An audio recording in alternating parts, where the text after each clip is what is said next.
Good morning, ladies and gentlemen of the press. Please be seated. If you have hemorrhoid cushions, please feel free to inflate them now. At the end of this conference, after I leave, I'll be taking questions telepathically, so please think your questions and I will answer.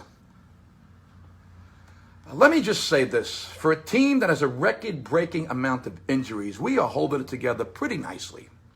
We are like a porn star who loses the use of her hoo-ha-ho and is able to put another input in play until the snapper is back in business. That's exactly what we are doing. We have a bunch of rear ends holding down the fort until our starting twats come back.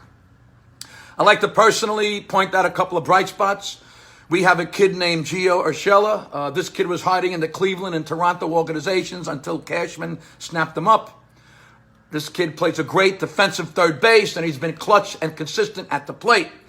I cautioned him with the story about Mike Pagliarulo. That was another young kid who came up and played third base for us. One season, Pags had 43 home runs at the All-Star break and ended the season with 39. That's how bad he turned out.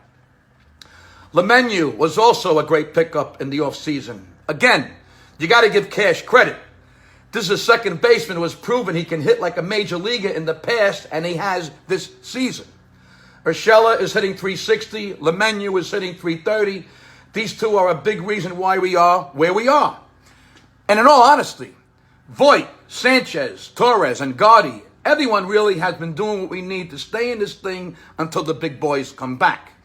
On the pitching side, German, or Tiny Dancer, or Herman, whatever the fuck his name is, as we call him in the clubhouse, is doing a great 6-1 job.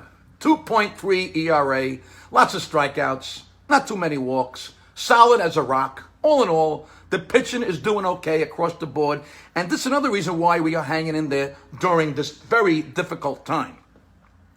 I'd like to talk about some news stats that the league or the networks or Martians have introduced this year. We now have metric barrel zone, which means it measures something about home runs off the barrel of the bat or some kind of worthless and useless shit like that. It's like exit velocity, another bullshit term that somehow became an important statistic. Exit velocity on a home run is as important as exit velocity during a shit. Does it really matter how fast it comes out? Does it? The point is the ball goes out and the turd drops out, and who cares how fast a shit stick flies out your ass? And that's that. Anyway, we have developed and are using some new stats this year as well. ENSL is extraordinary nutsack length and measures the exact length the ball bag hangs down from the undercarriage of each player. The longer the sack, the better the chance of a man with the sack being either a home run hitter or an incredibly old man.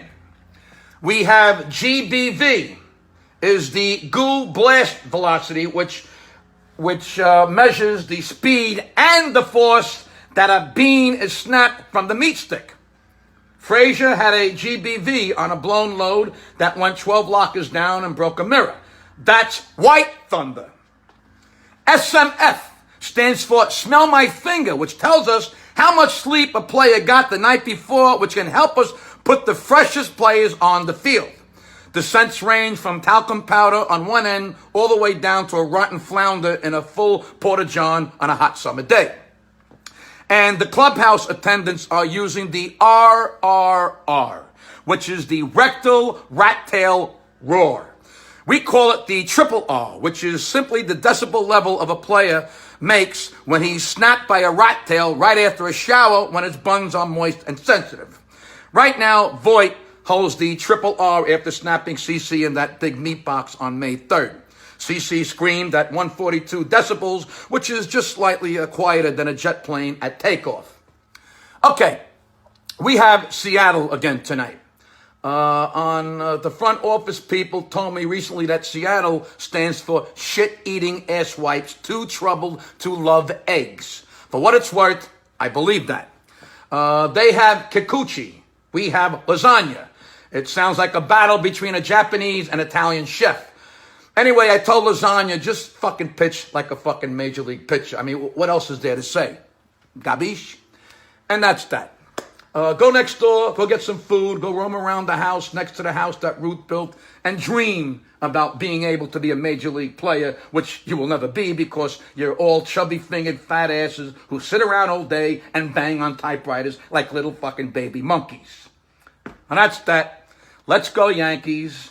Cheech, Laporte. Yes, I know there's no Cheech.